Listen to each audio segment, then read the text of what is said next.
Just wanted to welcome everyone to our first micro-internship onboarding session for employers. Thank you so much for joining. And I also wanted to introduce myself for those who don't know me. My name is Hara El-Jabari. I'm the Employer Engagement Liaison with Los Angeles Regional Consortium. I'm really excited to kick off our partnership with Parker Dewey and share how micro-internships can help connect employers like you with talented students from across the 19 community colleges. And we're hoping through this partnership, employers will have easier access to talented students and accessibility where they can post their short paid projects that students can complete remotely or on site.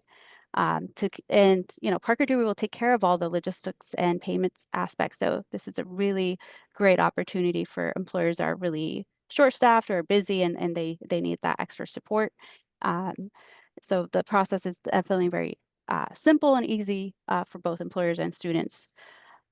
So we are thrilled to bring this opportunity to the regional partners that we already have established, and we're welcoming any new regional partners that are looking to partner up with LARC and sample student talent. This would be a great way to get started.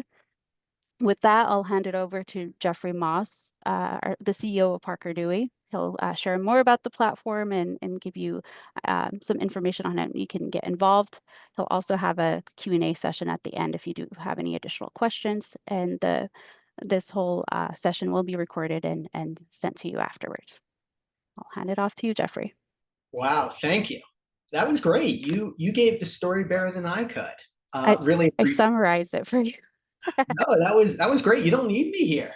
No, good afternoon, everyone. It truly is an honor to be here. The work Hara and Randy and the team at Lark are doing is just absolutely incredible. Again, creating programs like this that really do a few things. Again, to her point, one, it's a great way to get an extra set of hands on small projects that you may have on your plate.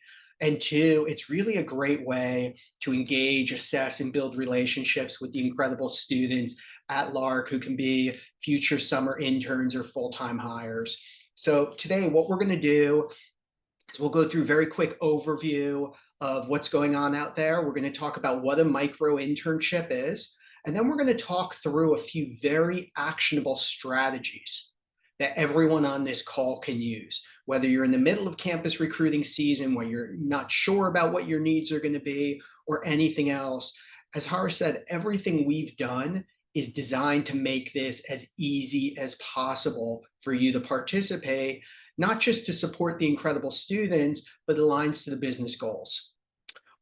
Just a couple of housekeeping notes. Again, we are going to be sharing the deck and recording afterwards. In addition, if you see me looking over to the right, I have the chat screen up. If you have questions along the way, feel free to drop them in the chat.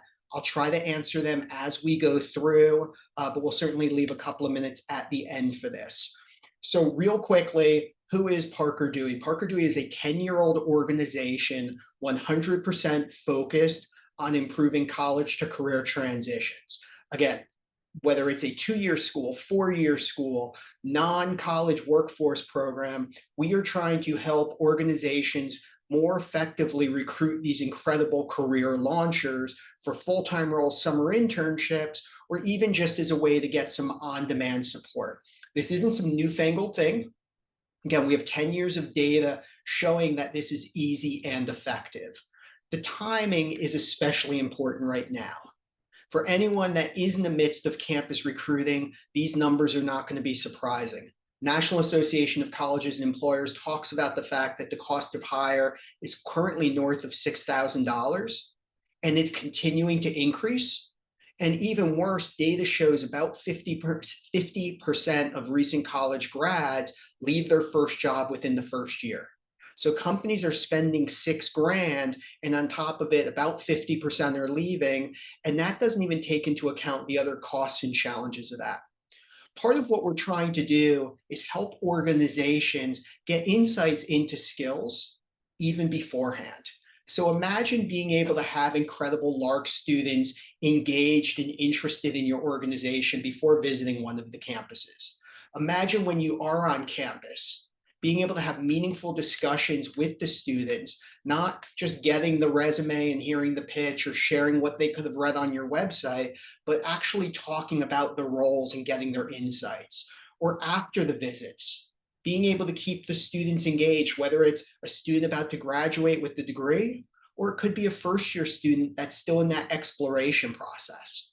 Imagine being able to have insights on if they're actually interested in your organization and insights on their skills earlier in the process. Not just technical skills, but things like communication, problem solving, attention to detail. Being able to reach the students, even if you can't be on campus. Everything I just described is experiential recruiting.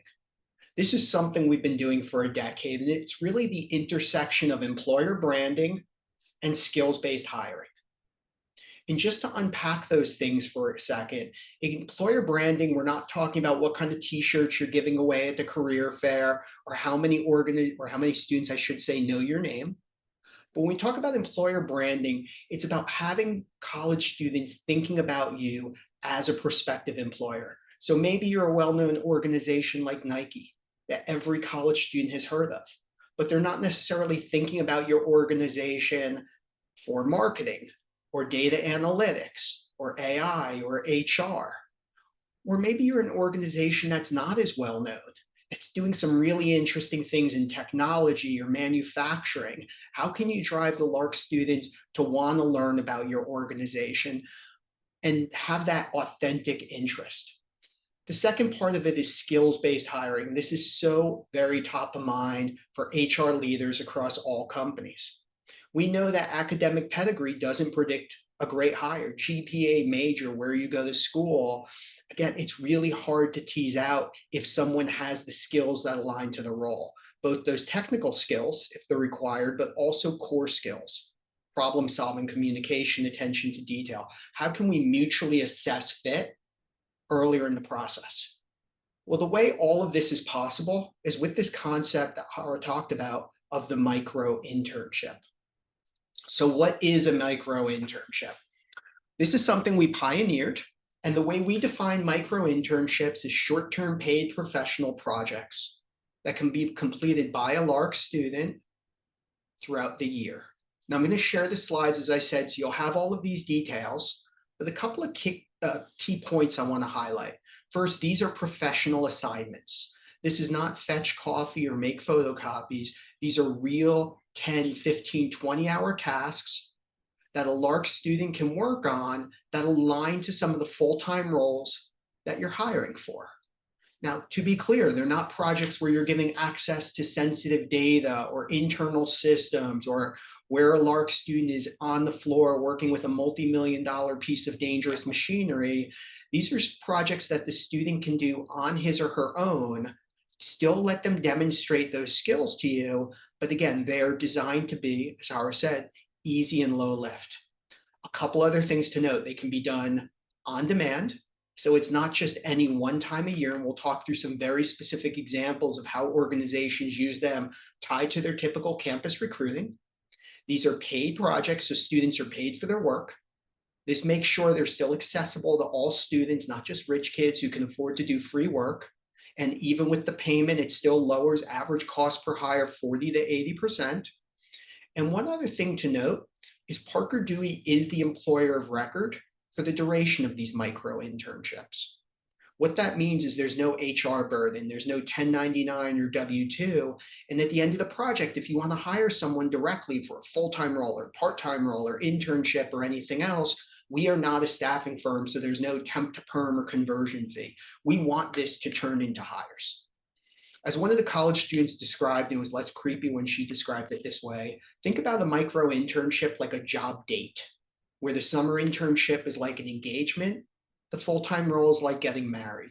Through these dates, you're able to really showcase your organization to students, but also gain insights on their skills earlier in the process. But as opposed to it being hypothetical, let's talk through a few very real examples. So one of the things Parker Dewey does is we'll take job descriptions for full-time roles or summer internships that organizations have, and we'll unpack them into these discrete projects that you can offer. Again, projects that don't require onboarding or training or access to data that students can do on their own. So for instance, this organization was hiring for an entry-level data marketing role.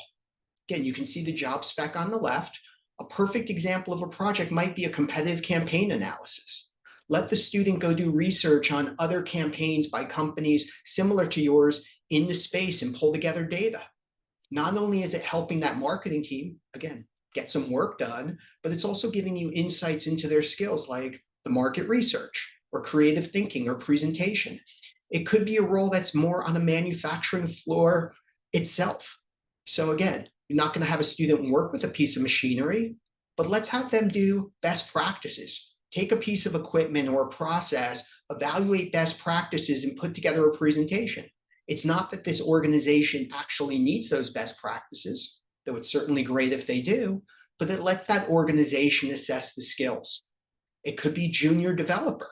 Again, you're not giving access to a core code base or to the kernel or to an app that's published on the store, but let a student do research on how AI is being used for development or UX testing. Again, one of the things that hopefully is getting conveyed is in all three of these examples, employers are getting insights onto the skills every step of the way. When the students are applying for the micro-internships, you're able to see, do they have real interest in your organization? Are they a self-starter? Along the way, you're able to get insights into their communication and timeliness. And from the finished work product, you're able to really see their skills. Again, whether it's the role-specific skills, can someone use Power BI? Do they know Excel? Can they code in Python? But also things like professionalism and intellectual curiosity that we know make all of the difference in great hires versus those that don't work out. But why do students do this? They do it because it's how they want to be recruited. We have a rule on our platform that while we love partnerships with organizations like LARC, we do not allow colleges or universities to require this of the students. Every one of the students who applies for your micro-internship is there because they want to be there. 95% of college students said this is how they want to be recruited. So this is not one-click sort of job applications, and it's not please show up to our session. This is how students want to learn about your organization. It's how they want to explore career paths. It's how they want to demonstrate their skills, which means you can use this anywhere you are within your recruiting cycle. So before showing up to campus, before posting that full-time role, before going to the career fair, you can use these projects to drive interest from students, building that employer brand, driving excitement for your on-campus visit or your upcoming job posting. After the visit, we see organizations using these projects to keep students warm. When you're actually evaluating candidates to get insights on those skills, and by the way, even if you can't be on campus this year, here's a way to reach students. And we'll walk through 4 very specific examples of how companies are using it in these ways. So the first example is a leading hospital system that was having some challenges. They were trying to engage candidates, and there was a huge shortage of students studying allied health. So they were trying to engage those candidates and really get a competitive advantage versus the other hospital systems. But they were also interested in reaching students that may not have been thinking about healthcare, because this organization had roles in HR and finance and accounting. They also wanted to drive interest by first and second year students that may not have been thinking about healthcare, but could be great. So what they wound up doing is before visiting campus, they were posting micro-internships, again, both for the allied health roles that were so hard to fill, but also those tied to other departments. Here's what happened. That before setting foot on campus at this school, they already had a pool of students who were excited to visit, whether it was their career fair booth or their info session or anything else. And again, not just the allied health students, but those from other areas. What HCA also found is these projects provide a differentiator, not just in getting them to show up to the booth, but during the process itself. So instead of just rehashing what's on the website or getting the resume and elevator pitch, they were discussing real projects that the students could work on. HCA was also getting insights on the students up front. so they can make sure to focus on them in the recruiting efforts. They could be students with certain geographic ties or skills that align to needs, and getting those real insights on the skills earlier in the process and before the events. Now, again, while this organization was focused on campus visits, the same playbook works even if you can't be there. But if you are there, how do you keep them warm after? Well, this is what this organization did. They had great students showing up to the event and expressing interest, sort of when they were there. In this case, it could be sort of the students about to apply to the full-time roles, or it was also the first year students who they weren't offering internships or full-time roles to yet, but they wanted to keep them engaged. In both cases, we know students are not responding to the generic emails, and we know they also don't have interest in yet another webinar. So what this global medical device company did is they focused on their high volume sales roles initially. They found they were very, very hard to fill, especially finding students with certain geographic ties. They were also very focused on certain student profiles, both mechanical engineering students who realized they may not want to be in the lab, but also student athletes. So when these students were showing up to the career fair or the info session, this organization did not want to lose them. So similar to the examples I showed you before, we actually created some business development auditions for them. They were crafted in a way to both keep these students engaged, but also to help hiring managers better assess the skills. So after visiting the campus, after the events, the students were invited to participate and work on these projects. What happened was not only did that organization have incredibly successful, call it traditional metrics around email open rate and click through and participation, but they saw a massive improvement in the metrics that actually matter. Beyond keeping the students engaged, this organization was able to quickly determine who was the best fit, not based upon GPA or major, but based upon actual work product. And it allowed them to really focus on these candidates. As a result, in the first class they did this of the business development reps, 100% of them are still at the company over 2 years later, including one of the students who's profiled on the right, who got an Employee of the Year award.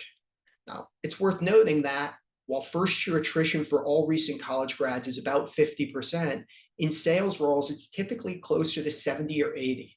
In this case, 100% retention. On top of it, the hiring managers loved it. In their words, they didn't waste time interviewing the wrong folks. And when they hired, they had confidence that they were going to stick around and perform well, which is a good segue to the third example, which is about sourcing and selection. So this organization had a huge challenge recruiting for HR roles. They had an incredibly strong brand. It was a well-known national fitness chain. But what they were finding is they were getting a ton of applicants, many of which were interested in roles at their franchises versus the corporate roles. So they had this stack of resumes and they were spending way too much time flipping through and trying to filter. So what this organization did, and it ties back to something Hara said before, is they had hiring managers that always had small tasks that would come up throughout the year. Think about articles that they were trying to write, job descriptions that needed to be updated, competitive analyses. So like the first example, they were posting these job or these micro internships throughout the year and hiring managers loved it. They were able to get that on-demand support. So while hiring managers viewed this as an extra resource, that extra set of hands, what was happening behind the scenes is the campus recruiting team was building a pipeline. Now, in one specific case, the L&D team, learning and development, was looking for some best practices tied to new employee onboarding. They actually selected two different students to do the same project. One was an HR major with a 3.9 GPA. The other was a liberal arts major from a less prestigious school and a GPA that was a little lower. Here's what happened. Both students did the project, and I'm sure you can guess where I'm going to go based upon the story. The HR major turned in the work that you can see in the upper left. It was good, but there were some typos, some grammatical errors, things that might be a little hard to see from an interview. The other student, the one that had the lower GPA and again, wasn't an HR major, not just or didn't just demonstrate that she had the technical HR skills, but also the problem solving. the communication. And also you can see from the work itself, she also showcased her empathy. Again, something that is so important, but hard to assess. Look at the deliverable. She could quickly understand that a hiring manager is going to want something formatted like that, that's easy to understand, easy to figure out. You can fast forward, that student ultimately got hired for the summer internship and then the full-time role. And in the words of the hiring manager, this is someone they probably wouldn't have even interviewed through the traditional process. So the last example is about data. And it's true whether or not you can be on campus, and it is especially important right now with early career hiring so under attack. This is about getting data to help you guide your decisions, but also data to demonstrate the effectiveness of your work internally. This Fortune 500 company had a very small campus recruiting effort. They were not only trying to defend it internally, but the team actually wanted to scale it. They were focused on some other strategic goals as well. So while this company had its headquarters in the major metropolitan area, they were growing rapidly in a number of other cities. They were also very focused on specific community initiatives like gender equity and STEM. So like the other examples, we crafted some projects that aligned to the roles. But what this company did was initially engage one of its employee resource groups. Here's what happened. First, they were able to reach the right candidates, including from a geographic perspective, not just for their headquarters, but students with ties to areas, in this case, Rockford, Illinois, and Texarkana and Holland, Michigan. They also had data to defend the cost internally. They allowed us to share the cost per school, as you can see here, but internally they shared their cost per hire, and it was about a 70% savings. Now, as I mentioned, this started with one specific employee resource group, and they saw almost immediate results, both with the candidate pools and the existing employees. The members of this ERG loved it as they saw ERG wasn't about just t-shirts and banners, but about creating real equitable pathways into the organization. One of the things that also jumps out at me is while it started just within ERG, it almost immediately spread to other departments. Other departments were coming to HR saying, hey, we know this ERG did it. Can we participate? When does that ever happen within HR? So as a result, this organization was able to scale it across the company. And in fact, some of those operating teams were funding it out of their own budget.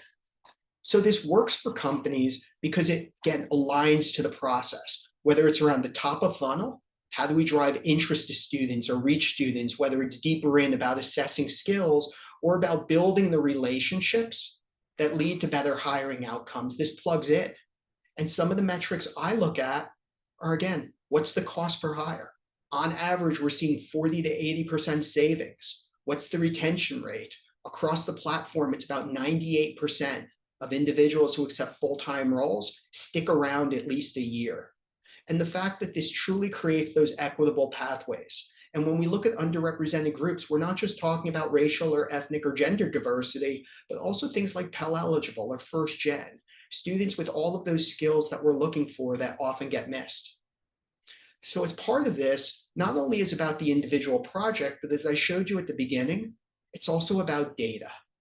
Data to increase the volume, data to save time, data to improve conversion and get insights and see satisfaction. So with 5 minutes left, I'll open up to questions in a second, but we always like to say, how do you get started? Well, one of the overarching themes is we try to make this easy. Use the QR code or the link, and I'll drop it in the chat in a moment. Send us a job description. Literally, just cut and paste the job description, send us a PDF, whatever's easiest, and we'll give you some examples of micro-internships that we think align. We have an entire team that does that. Tell us about a specific goal you have. Are you trying to reach students with specific skills or specific geographic ties? Let us know. We're happy to help. Or larger recruiting goals. Are you looking to deepen the relationship with Lark? Or is that a program you haven't yet recruited from?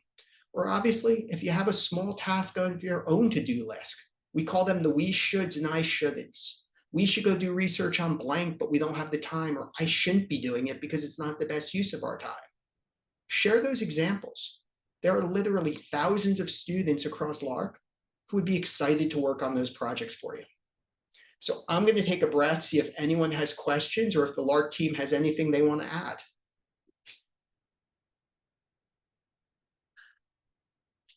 Did I do that good? Because we have no Thank questions.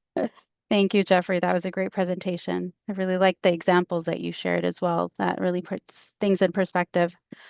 Um, if anyone has any questions, feel free to drop them in the chat or miss the first part. How long will these things Great, work? great question. Typical micro internship, we found the sweet spot is a project that'll take the student typically between 10 and 30 hours and is due a few days to a few weeks out.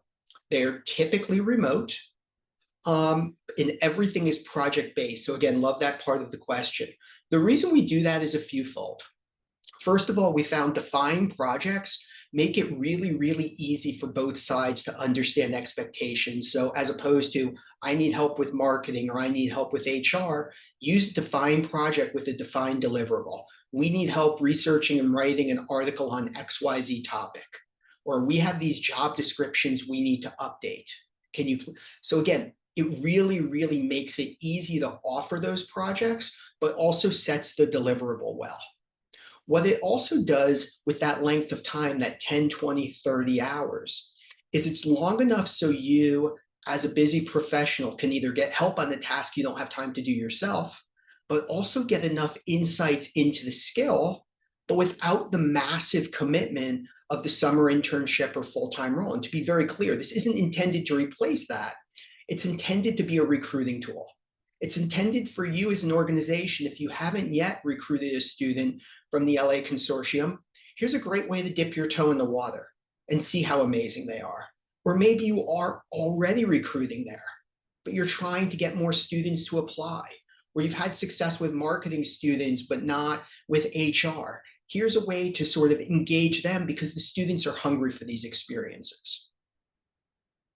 Saw a question here. Organization already has unpaid part-time interns. How would they benefit from this?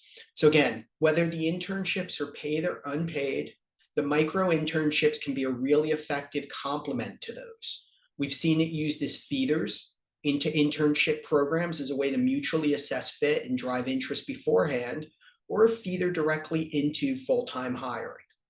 Now, to be clear, every one of the micro internships on Parker Dewey's platform is paid.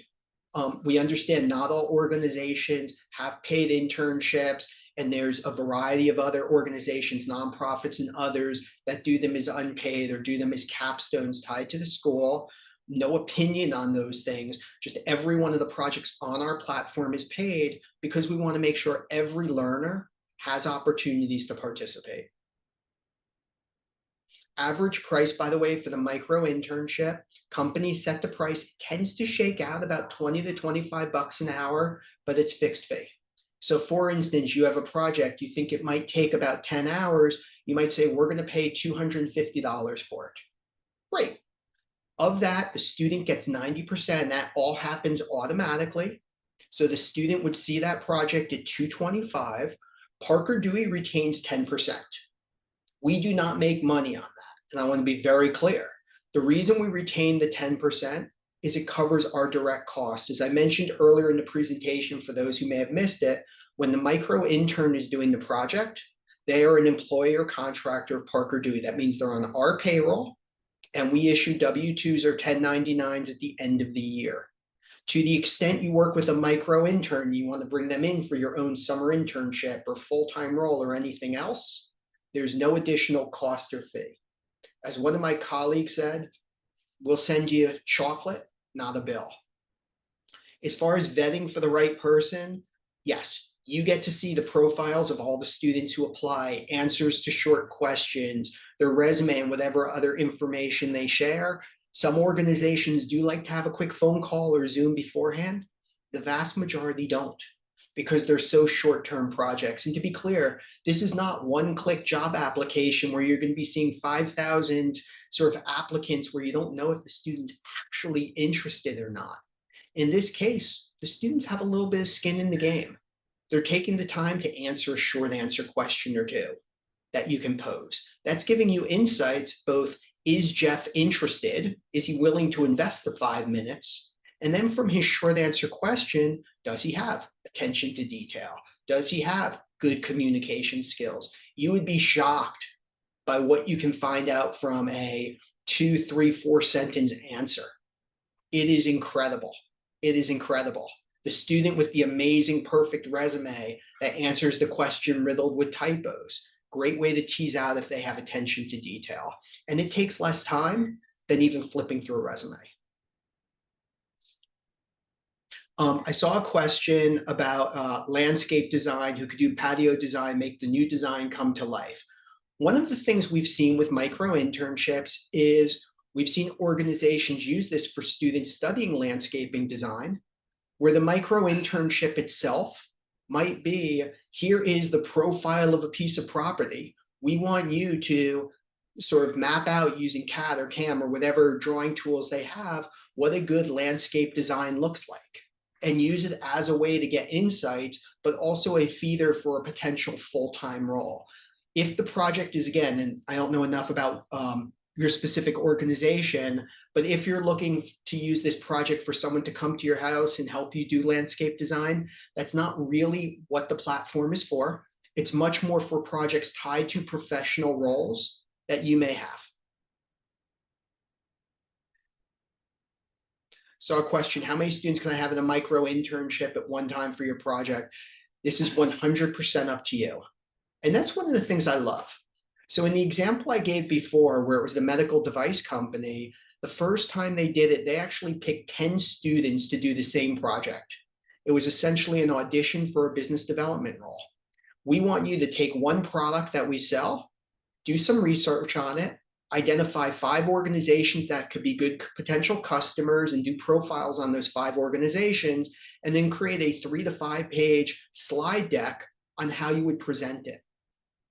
That organization was very intentionally using it as an audition because they picked 10 students to do it. 1 or 2 of the students did it and the work just wasn't so great. Okay, let's not spend any more time. 1 student did it, the work was great, but that student realized, you know what?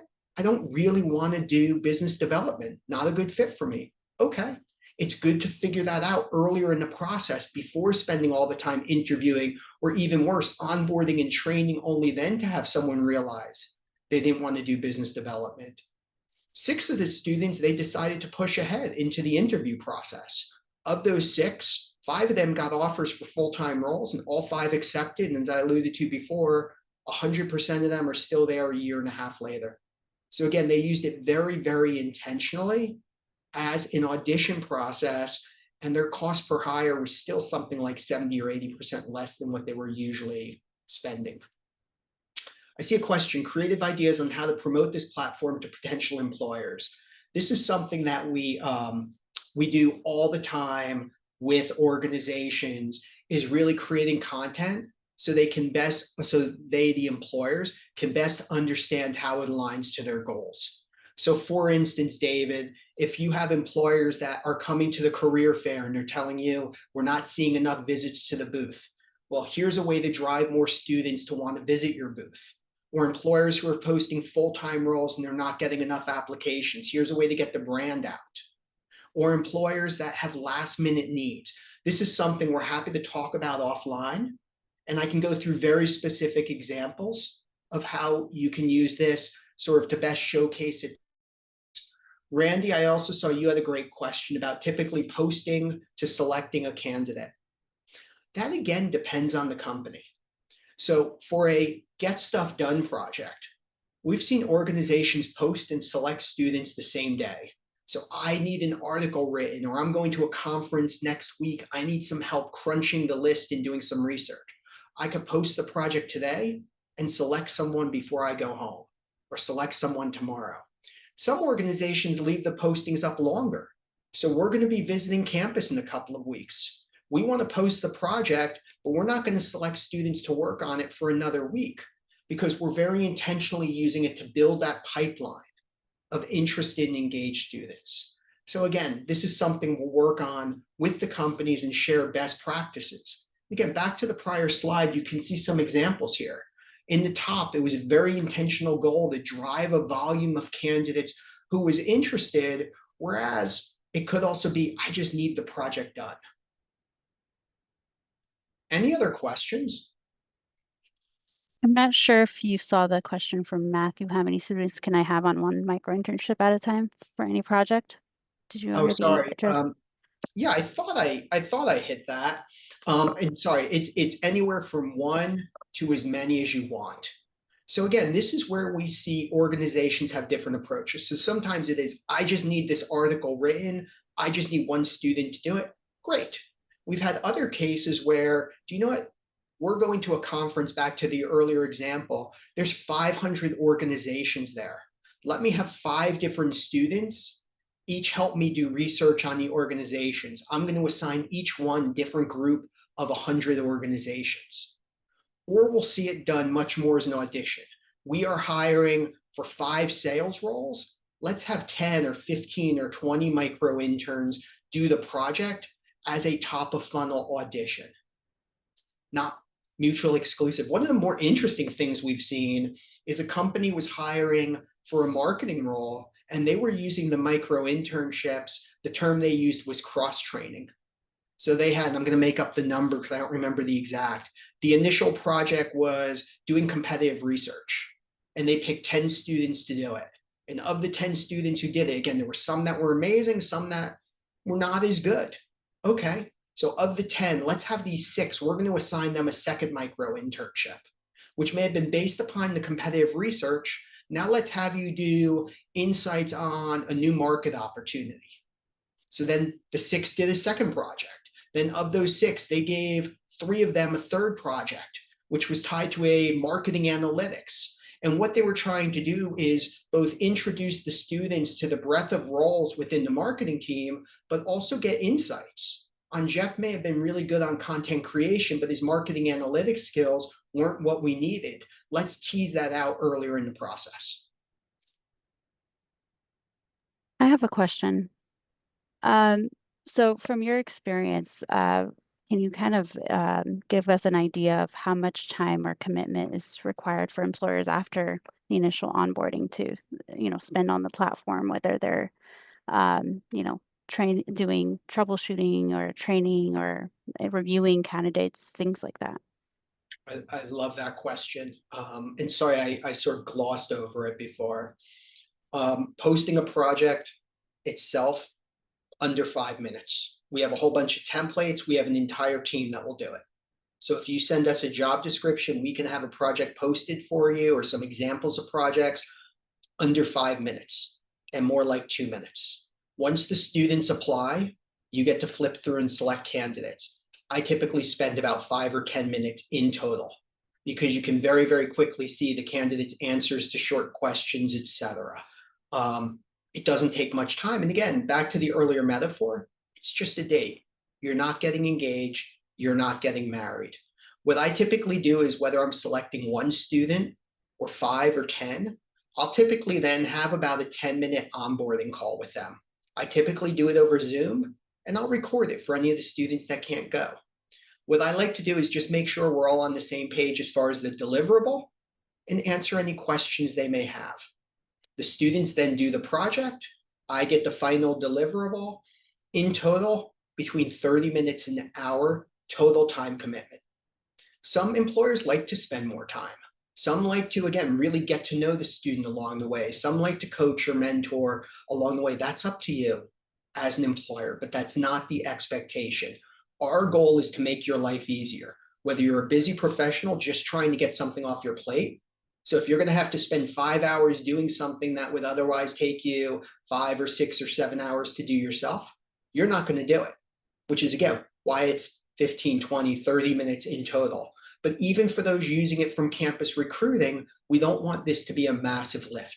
We want this to be a very, very low lift complement that drives more effectiveness. And I think we have a stat on the prior slide. For companies using this as part of their campus recruiting, from the research we've done, it's about a 70% time savings. 70%. That's pretty incredible. Again, think about the time you spend flipping through resumes and doing phone screens and rescheduling phone screens and rescheduling the reschedule and talking with hiring managers. This teases out all of those things earlier in the process. Again, it's pretty incredible. What are the most common mistakes employers make when creating projects and how can they avoid them? Again, Randy, I love that question. We have made it really, really, really easy. We have a series of different templates employers can use. And do you know what? Let's go off script for a second. Let's see what happens.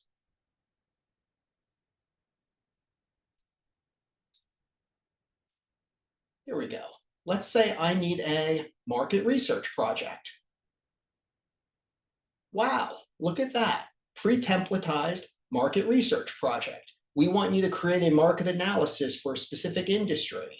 Here's the number of applicants. Here's how much you're going to pay. You can refine all of that, but it is pre-crafted.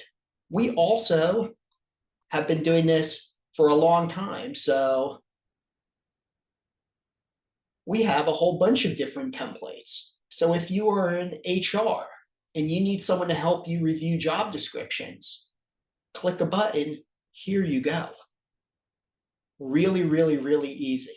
We also have an entire team behind the scenes that the first time you post a project on the platform, we actually have someone here that reviews them, that will make sure they are well defined, make sure there's no questions, no chances there's going to be errors or other issues. We've made it easy. Did I answer your question, Randy? Yeah, the biggest mistake we see is the first time someone will come in, they won't use, let me go back to here, sorry. They won't use the template and they will just click create a new project and they'll write something like, we need help with marketing. That's not a good project because again, what does that mean? That's by the way, one of the things we've seen is for companies that offer summer internships, this platform actually makes their hiring managers more effective with their summer interns because they start by thinking about what are specific projects, what are specific tasks. And as I said, we've been doing this a long time. We have made this pretty easy. I'll put this link, by the way, in the chat as well. You are not limited to these. We simply tried to take some of the most plain vanilla, see them all the time kind of projects and templatize them. But we have hundreds of these. They're tied to different departments, different types of organizations. If you have supply chain needs, we have projects. If you have data analytics, Power BI, code in Python, whatever it is, we have all of these things pre-crafted for you. Were you expecting it to be that easy, Randy? I can see you shaking your head now.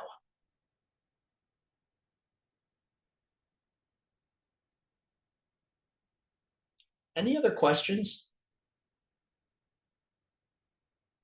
And by the way, again, if you use the link that I was sharing before, whoops, let me pull it back up. You'll notice again, the LA Regional Consortium page, you can learn more about it. You can watch the video. We've tried to make it easy. We have a couple of templates here, but there is a form at the bottom. You can literally just paste a link to your full-time job description, your summer internship, or copy and paste, and we will help. We will set it up for you. Or again, we need help with social media content. Here you go, predefined, and you'll notice it is only going to be available in this case to students who are part of the consortium, who go to one of the 19 LARC schools.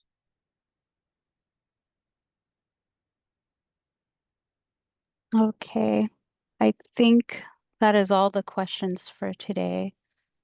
Thank you so All right, much, Jeffrey. This was no a great, problem. Are you okay?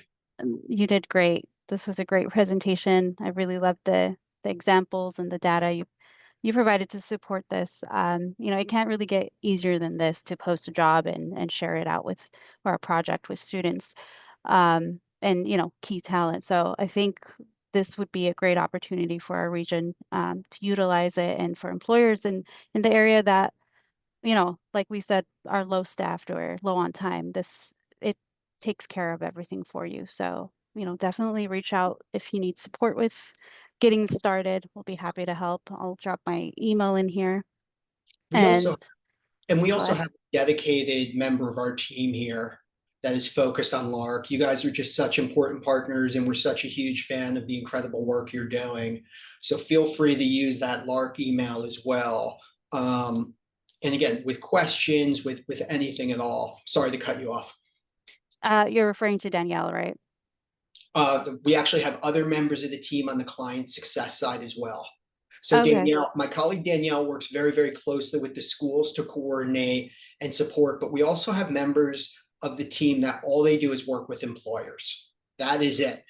And all they do Okay. with employers is they will take job descriptions, they will take bullet points or sentence ideas and make suggestions for micro internships and get them posted for you, or even walk through once the project is posted. Back to the question Randy asked, once the project is posted, let's schedule a Zoom and walk through together how we select students. Again, it's designed to be easy.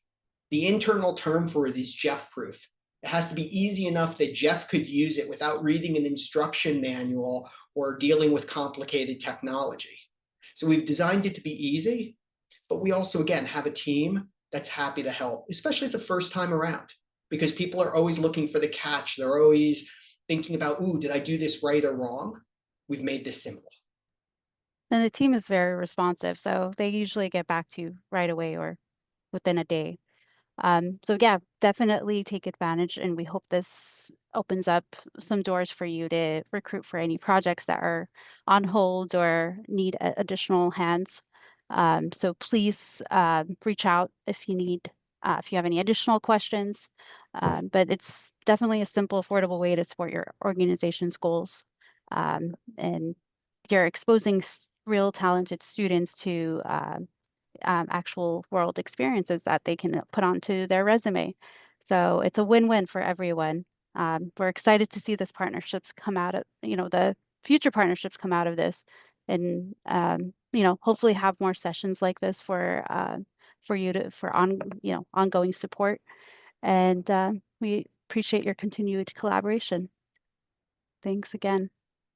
Thank you so much. Have a wonderful, I don't even know what day of the week it is. Have a wonderful rest of the week. Thank you. You too. Have a great day.